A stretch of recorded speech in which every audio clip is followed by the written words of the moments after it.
She is in her 70s. She lives in Paris and she is never overdressed. Her name is Linda V. Wright. Today I want to show you why women everywhere are quietly copying her. Not her clothes, her strength.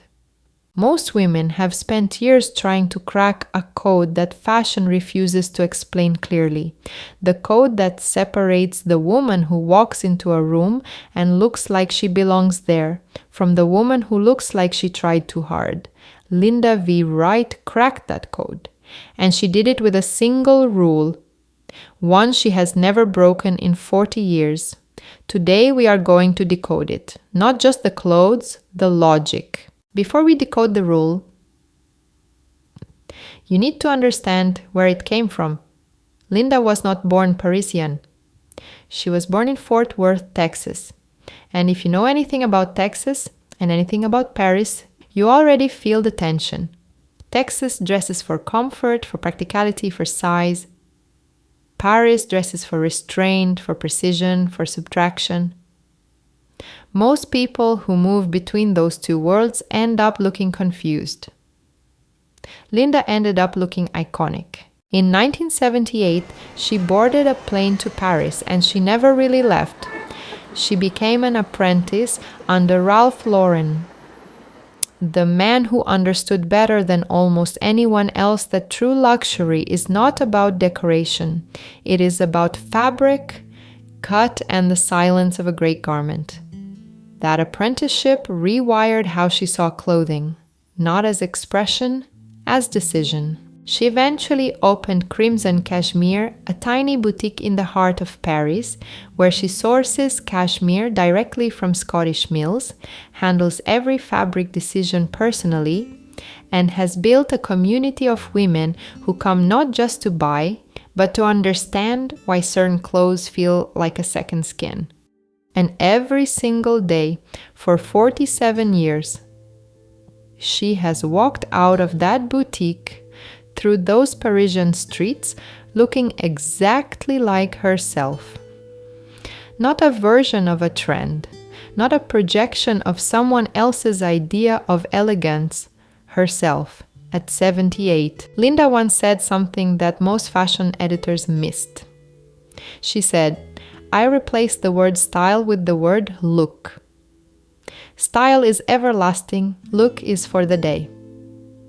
Sit with that for a moment, because it is not just philosophy, it is a structural decision.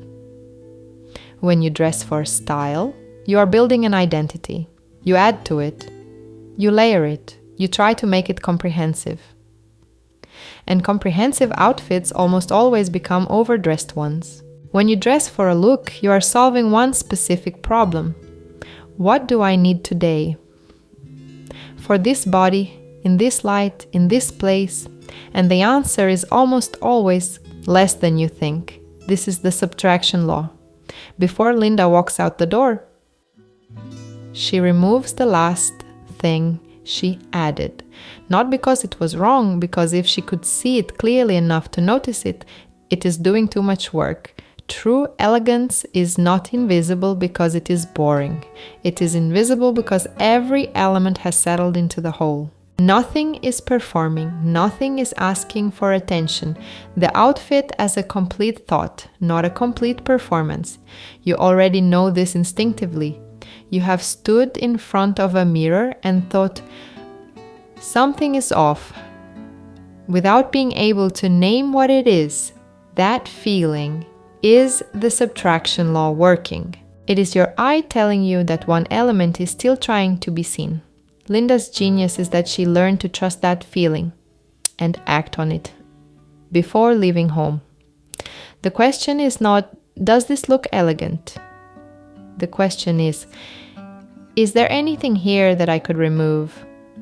And the outfit would still make complete sense.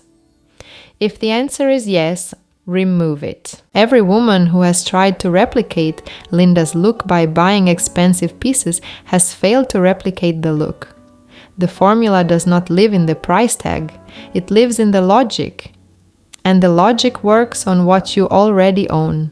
If you want a written version of the subtraction law, along with the 4 outfit formulas from today, They are in the link below, completely free. The subtraction law tells you what to remove. The next 4 techniques tell you how she builds the base to subtract from. And the first one is the one most creators completely miss when they profile her. They see neutral palette, cashmere, Parisian minimalism, and they assume it is all the same register.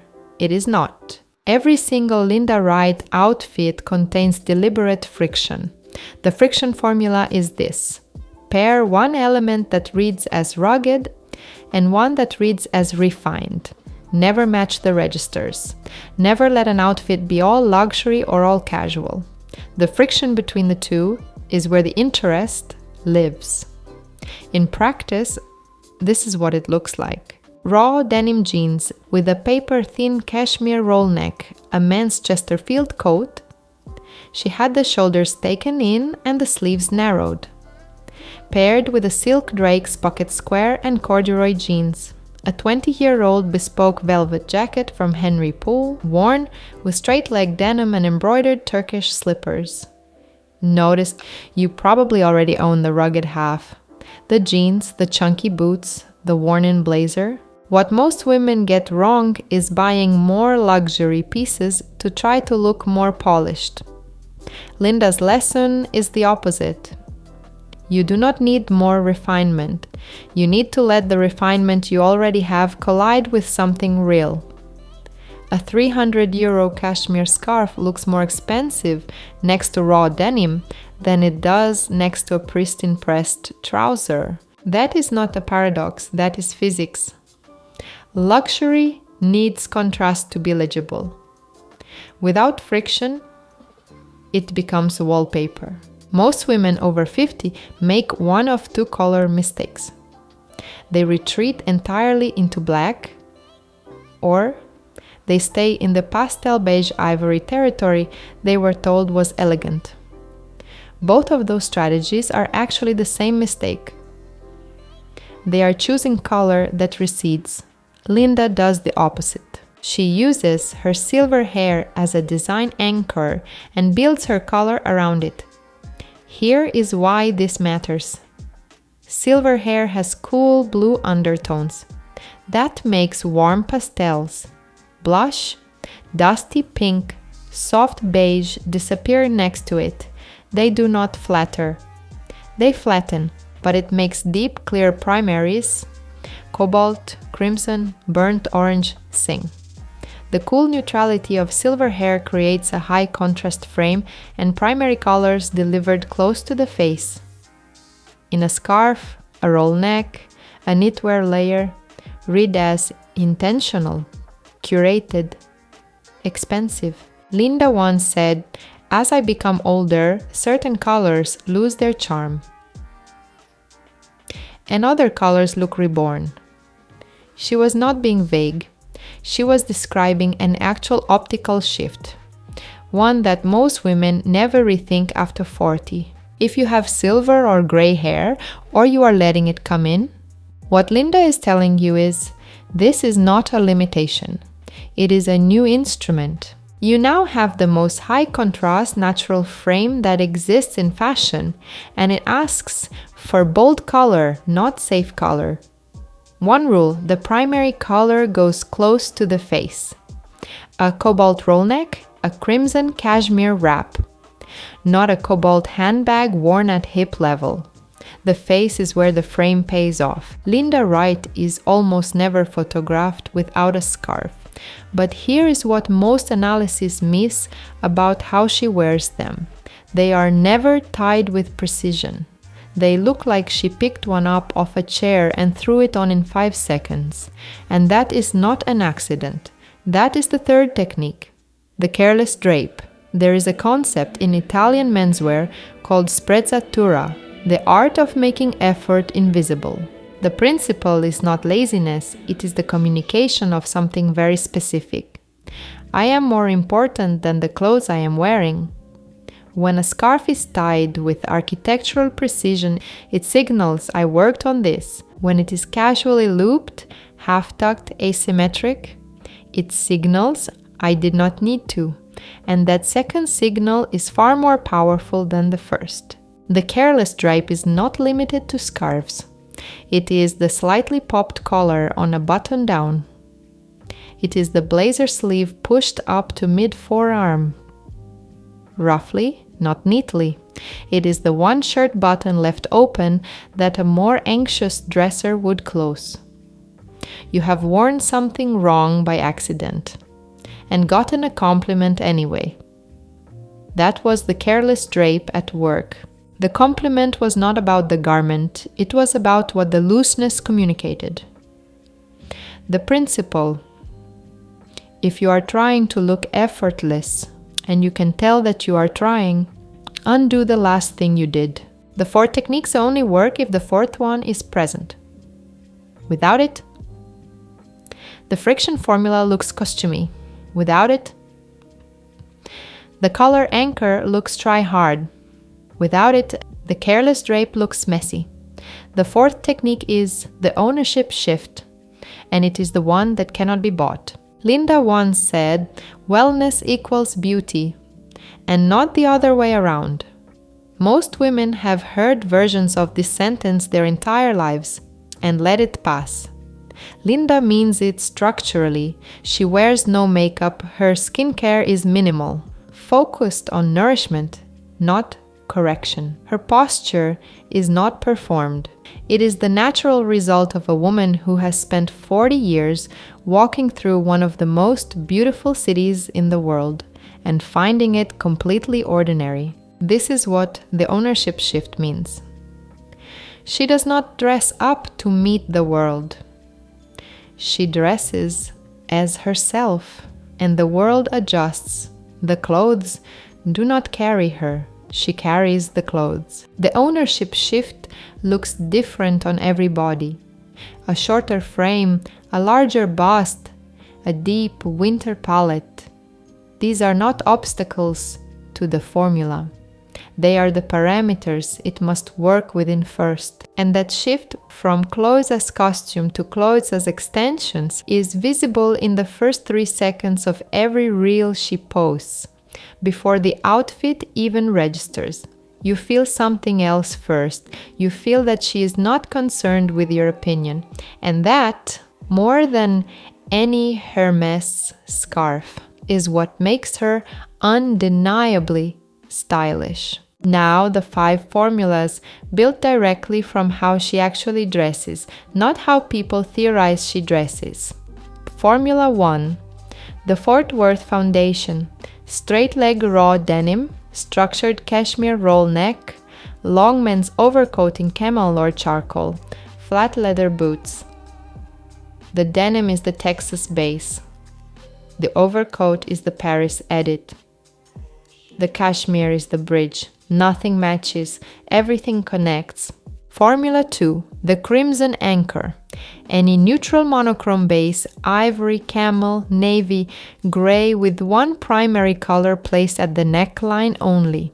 A crimson cashmere wrap, a cobalt roll neck, an orange scarf, one primary, close to the face.